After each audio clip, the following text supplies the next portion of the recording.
की पावन बेला में, अमृत काल की पावन बेला में, नव भारत के नव संकल्पों का चहुं ओर देखो गूंज रहा उद्घोष है। यह नव भारत का जो निर्णायक मंडलगण, मैं ब्रिजलाला हिंदू महाविद्यालय का नेतृत्व करते हुए आज विकसित भारत और हिंदी विषय पर अपने संबोधन लेकर प्रस्तुत हूँ। सर्वप्रथम जब इस विषय का शव परीक्षण करते हैं तो हमें दो शब्द दिखाई पड़ते हैं, दो टर्म दिखाई पड़ते हैं, और मैं जब ये टर्म बोलता हूँ वो अभी अंग्रेजी में बोल रहा हूँ, क्योंकि ये शब्द समझने के लिए हमें हिंदी भाषा का वो शब्द नहीं समझ में आएगा जब तक हम इसे सरलीकृत नहीं कर पाए। तो जैसा कि हरिशंकर परसाई जी ने कहा था कि दिवस उसी चीज का मनाया जाता है जो कमजोर होता है। जैसे कि आप देखेंगे महिला दिवस या अन्य जितने भी प्रकार के दिवस हैं।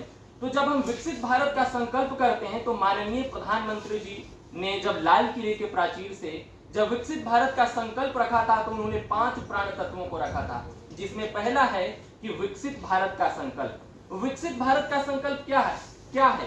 यहाँ अनेक लोगों ने हिंदी भाषा की प्राथमिकता दी, लेकिन क्या कभी हम भारतीय भाषाओं के महत्व के बारे में जान पाए?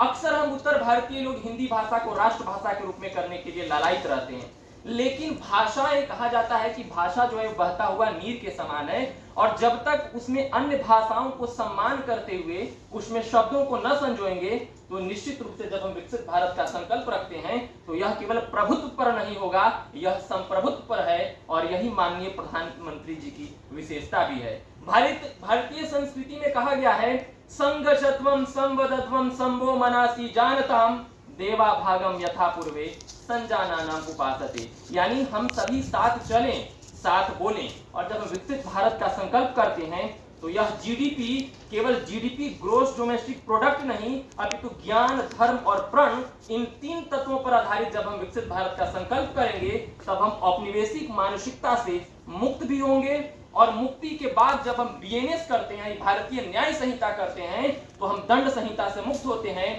और यह विकसित भारत और हिंदी के लिए गौरव का क्षण भी होगा। अगले हम करते हैं कि अपने विरासत पर गर्व।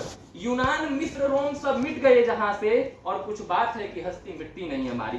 तो हस्ती तभी नहीं मिटती है जब हम उस भाषा की महत्ता को समझने का प्रयास करते हैं। और अंतिम है कि अपने नागरिक कर्तव्यों की परिपूर्ति करना।